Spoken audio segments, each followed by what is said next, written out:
Bom dia a todos! Mais um Morning Call na parte de equities começando agora na terça-feira, dia... Putz, deixa eu ver aqui que dia é hoje, que confesso que estou até confuso. Dia 2, né? Hoje é dia 2 de fevereiro, mas um dia muito especial, porque muitas coisas mudaram de ontem para hoje, né? Apenas 24 horas desde o último Morning Call. E impressionante como as coisas mudaram, né? Vimos a bolsa disparar ontem, já temos novos presidentes nas casas em Brasília, super positivo, pelo menos para as expectativas, né? Vamos ver se na prática as coisas vão acontecer, mas para as expectativas é muito bom o que acabou ocorrendo ontem nos resultados por lá. Até o noticiário externo está mais positivo hoje, depois daquela marretada na semana passada, todo mundo, né, perdeu um pouco o rumo, não sabia o que ia acontecer. Eu já estou deixando até engatilhado aqui o home broker, porque quando for 9 horas eu vou entrar aqui e vou ver como que está a abertura do índice futuro. Então é isso, logo às 9 horas eu vou interromper as notícias e vou partir diretamente para o índice futuro, que é o que importa. Aí depois a gente volta para as notícias de novo. Bom dia a todos, pessoal. Eu vi aqui vocês mandando. Um grande abraço. Pessoal, né, que está sempre presente todas as manhãs. Quem está pela primeira vez também, seja bem-vindo. Sempre um prazer recebê-los. Estamos juntos, então. Vamos começar a falar sobre bolsa. Ontem, né, fazendo aquela recapitulação da sessão de ontem, vocês sabem bem, foi uma sessão de recuperação, né? A bolsa subiu mais de 2.000 pontos, ganhou 2.450 pontos, bem melhor do que projetado logo no início do dia, né? Voltou a atingir os 117.517 pontos, então respirou, né, ali um pouquinho próximo dos 118. É bem verdade que teve, né, um gás que foi dado no fim da sessão por Vale, que talvez possa ser revertido nessa abertura. Tinha saído uma notícia no jornal O Tempo, né, um jornal ali em Minas, dizendo que a Vale tinha chegado num acordo com o governo de Minas para indenização de Brumadinho de 37 bilhões de reais. Bolsa fechou, passou 5 minutos, saiu uma nota no Valor Econômico dizendo que o governo de Minas não confirmava aquele acordo, que não era verdade. Então, né, tem esse espaço um pouco mais negativo para Vale. Já aviso a todos que o minério de ferro também teve um movimento bastante negativo na Ásia, né, a demanda está fraca antes do grande feriado e por conta disso, então a gente pode ver uma sessão um pouco mais fraca para as mineradoras. Embora tenhamos, né, esse cenário um pouco mais negativo para as mineradoras, basicamente todos os outros setores devem ter uma performance mais sólida hoje por conta do noticiário mais macro, tá? Mas como eu vinha dizendo então, um dia muito positivo para as bolsas globais, né? O petróleo ontem disparou 2%, com queda em estoques nos Estados Unidos e também aumento na demanda, os dados que acabaram trazendo esse bom humor. Nasdaq disparou 2,6% na sessão, a gente subiu 2,13%, né? E claramente impulsionado pelas questões que nos afligiam e acabaram se concretizando, como por exemplo a greve dos caminhoneiros, até fecharam uma ou outra, né, pista de alguma rodovia, mas foi muito menor do que todo aquele receio, né, que foi gerado, até por conta, né, da extensão da greve de 2018. É óbvio que todo mundo ia ficar cauteloso, mas fiquem tranquilos que pelo menos o que tentou se fazer ontem, de fato não criou dimensões suficientes para pressionar os índices, trouxe até um alívio, né, para os ativos de risco. Além disso, a expectativa da vitória de Arthur Lira e Rodrigo Pacheco, né, que acabou se concretizando no fim do dia, mas até o fim da sessão a gente não tinha esses resultados ainda. E, obviamente, né, que traz um bom humor para a Bolsa, porque são os candidatos com apoio do governo. Lógico que há expectativa, então, né, de uma aproximação maior para conseguir então obter a aprovação de reformas, né? Então a gente deve ver um movimento bem positivo logo na abertura com base nisso, também a desinclinação da curva de juros, né? Então vamos, assim quando abrir eu vou falar, tá? Mas vamos aguardar essa abertura. Daqui uns 2 minutinhos a gente já deve ter os primeiros números dos futuros e também dos DIs. Bom, outra notícia que trouxe alívio às tensões foi de que o Rodrigo Maia não pautaria, né, nenhum pedido de impeachment do Bolsonaro no seu último dia de mandato, e isso acabou não acontecendo. Bom, destaque para a Eneva, que subiu 13% após o Brasil Journal dizer que a Petrobras escolheu a companhia como vencedora da disputa pelo campo de Urucu, e a Eletrobras subiu 9% após aqueles anúncios dos dividendos que eu trouxe pela manhã.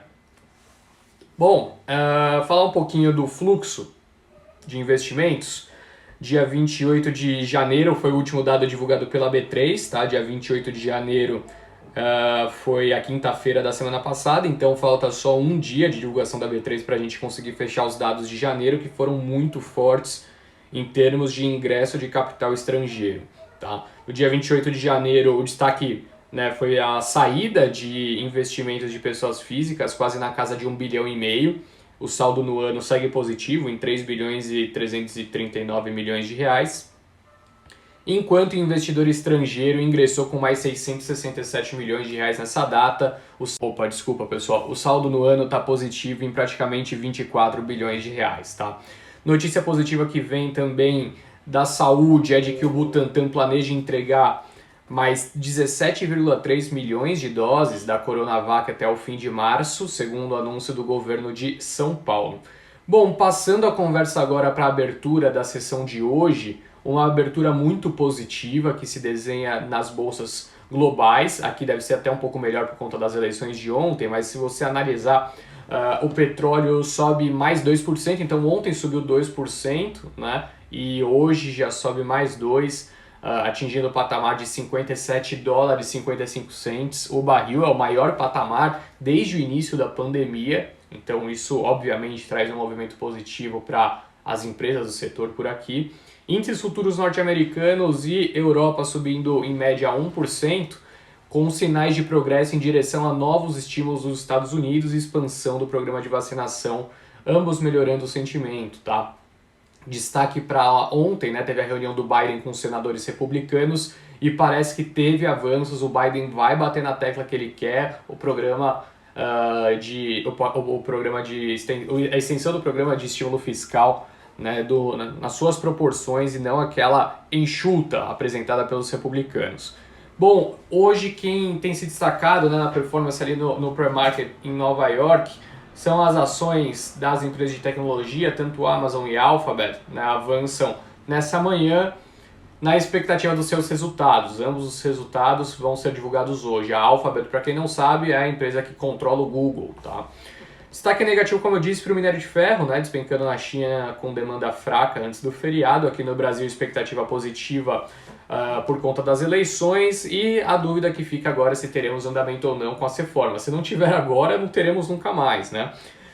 Bom, destaque do dia, resultado de Itaú. Itaú divulgou seus resultados, né, na noite de ontem. Foi um resultado que o mercado avalia como neutro, um resultado em linha com as expectativas. Destaque positivo para margens mais altas, né, do que a expectativa, a carteira de crédito também maior do que o esperado, mas em compensação isso foi, né, pressionado por conta de custos acima das expectativas e também da deterioração da linha de seguros. Então, basicamente, né, quando você olha o resultado, né, o contexto geral, e também já tive a oportunidade de ver a análise de alguns grandes bancos que cobrem o Itaú, todos dizendo que o resultado foi em linha, sem grandes movimentos, o pessoal esperando que deva andar juntamente com o índice do setor financeiro, tá? Então, a expectativa não é de nenhum movimento extraordinário por conta do resultado. Anunciou, né, que fechou um monte de agência no ano passado, um movimento que um monte de banco tem feito, né, com exceção do Banco do Brasil, que quando tentou quase foi demitido, o CEO. E já temos então, né, a abertura do índice futuro, o índice futuro subindo nesse momento 1,2, tá? A gente vai voltar para a casa dos 118.860 pontos, muito próximo então dos 119 mil pontos, tá? Uma abertura bastante positiva, com o dólar recuando 0,6, voltando ao patamar de 5,40. Então a abertura positiva, de fato uma desinclinação, você pegar o DI 27 caindo 6 bips, já voltando para baixo de 7, né? Então, o que mostra aí uma percepção de risco muito reduzida ao longo, né, das últimas semanas, com esse cenário mais positivo, né, de vencimento, né, de conquista, digamos assim, das presidências da Câmara e do Senado de candidatos com apoio do governo. Claro que não foi uma surpresa, tá? Então vale ressaltar isso, não foi uma surpresa, mas havia assim um receio, né? Como as eleições não eram públicas, né? Você votava em urna, tinha a preocupação que pudesse haver traições de pessoas que tinham anunciado que votariam no Arthur Lira e pudesse migrar para o Baleia Rossi, tá? Mas não aconteceu. Bom, sobre notícias corporativas, o JP Morgan disse que o exército do Reddit, aquele fórum, né, onde as pessoas combinaram de puxar ações, por exemplo, da GameStop, ontem foi, né, a prata, né, disparou, bateu o maior nível desde 2013. Então, segundo o JP Morgan, esse exército não deve estimular uma grande queda nos mercados. E como que estimularia uma grande queda, tendo em vista, né, que eles estão, na verdade, puxando ações? Porque, bom, se você tem fundos que estão short nessas ações e começa a subir, né, logo para compensar e para conseguir liquidar essas posições, eles precisam vender as suas grandes posições. E hoje em dia, quais são as grandes posições de praticamente todos os fundos? Empresas de tecnologia. Então, você aumentaria uma pressão vendedora, né, no setor de tecnologia, o que, obviamente, pressionaria as bolsas. Mas, segundo o JP Morgan, então, não deve estimular uma grande queda. Bom, o governo de São Paulo deve abrir então shoppings, bares e restaurantes aos finais de semana. Segundo, né, o pessoal do governo de São Paulo, já há uma queda no nível de internação ao longo das últimas semanas, o que possibilita a reabertura então, né, de shoppings, bares e restaurantes. Ficou fechado uma semana, talvez, nem isso. Não sei se, né, é tão rápido assim para resultar já numa redução, mas segundo o governador de São Paulo, João Dória, né, a queda das internações então permite essa nova regra, mas os números ainda são considerados como estáveis, tá? Não como números sendo reduzidos. Vale destacar, pessoal, eu tinha visto um dado hoje cedo, posso falar algo errado sobre ele, tá? Porque eu li muito rápido, muito de relance. Mas parece que o número de vacinação nos Estados Unidos já tem superado o número de internações e por isso que a gente já está começando a ver uma reversão da curva por lá, tá? Então, nos Estados Unidos, o bom humor deve vir muito em breve com a retomada da atividade e os números despencando. Nos Estados Unidos, os números devem despencar em breve, tá? E isso, óbvio, que é muito positivo para as bolsas.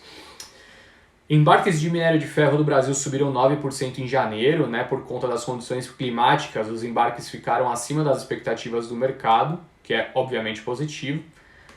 Eu disse, né, sobre o governo de Minas ter negado o fechamento de acordo com a Vale sobre Brumadinho, ao contrário do que o jornal O Tempo tinha informado no final da sessão de ontem. JBS e Tyson Foods enfrentam investigação nos Estados Unidos por cuidados com Covid-19. Mais uma vez, então, os frigoríficos, né, sofrendo questões judiciais por conta desses problemas relacionados às questões sanitárias. Bom, Copel, né, sofreu um ataque cibernético também, gerando indisponibilidade de parte do seu sistema no dia 1º de fevereiro, ou seja, ontem. Foi algo que aconteceu com certa frequência no ano passado, né? Muitos ataques de hackers em grandes companhias. E, bom, a Copel sofreu ontem, então, sistemas de operação e proteção detectaram o ataque imediatamente. A companhia seguiu os protocolos de segurança. Bom, a Braskem vai reativar, ainda nessa semana, as suas operações de unidade de cloro e soda em Maceió, em Alagoas, né? A planta que estava desativada há quase 2 anos vai funcionar com sal importado do Chile. Pão de Açúcar, né? A subsidiária do Pão de Açúcar, controlados do Pão de Açúcar, o famoso açaí, deve fazer então a sua listagem ainda no primeiro trimestre desse ano.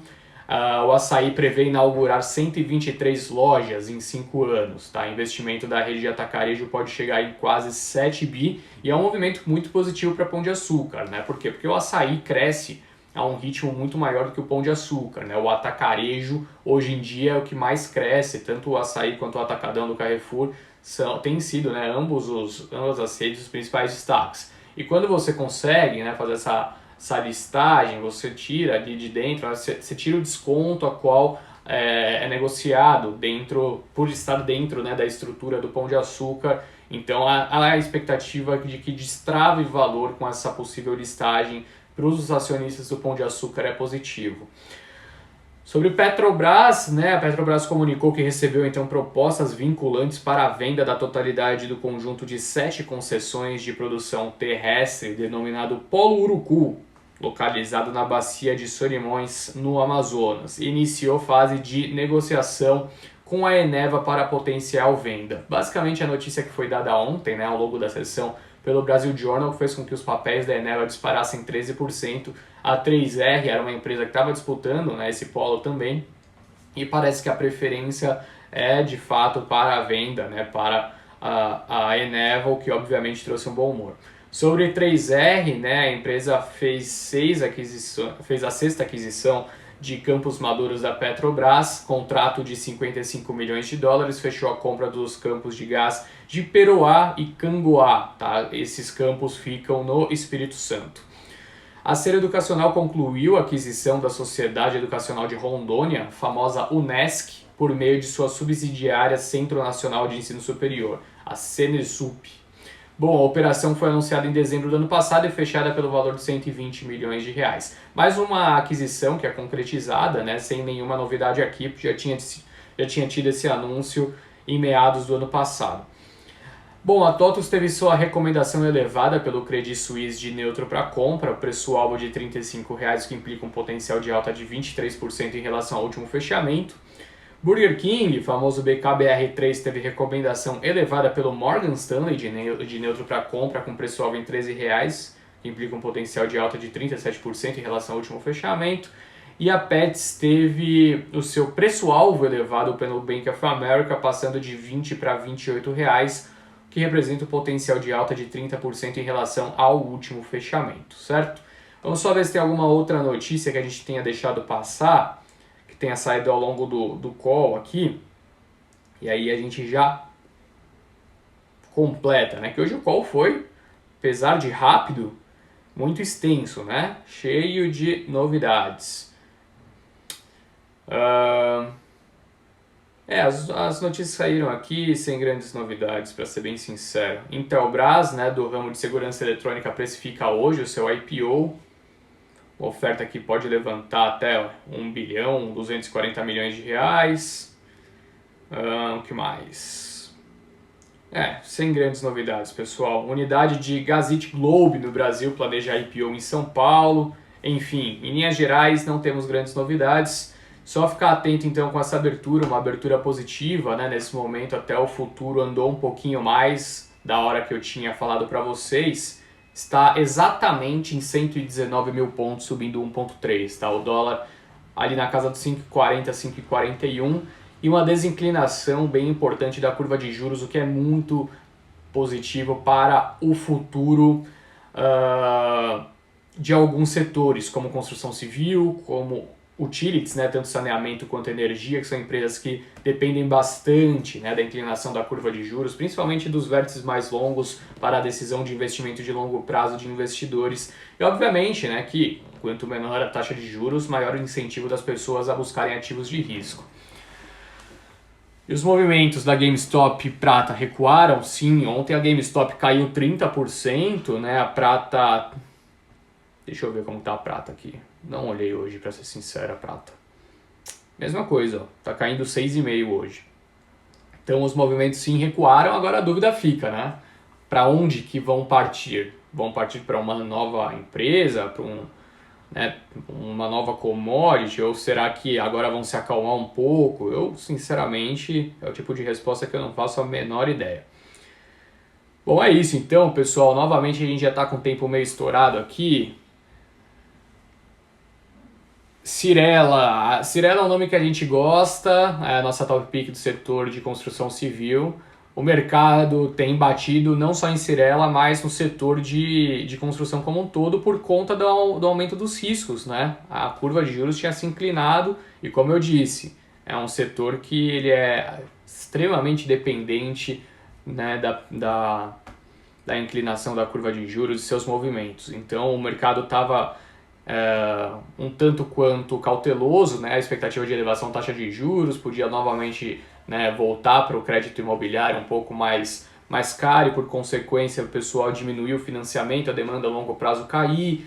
Então foi isso que pressionou o setor de construção civil, né, ao longo das últimas semanas. Se eu olhar tanto construção civil, que é um setor que depende muito disso, se eu olhar o setor de utilities, todos eles apanharam nas últimas semanas devido a esses movimentos. Beleza, pessoal? Então vamos encerrando por aqui o Morning Call da Guardia. Gostaria de agradecer mais uma vez pela presença de todos e lembrá-los que amanhã estou de volta.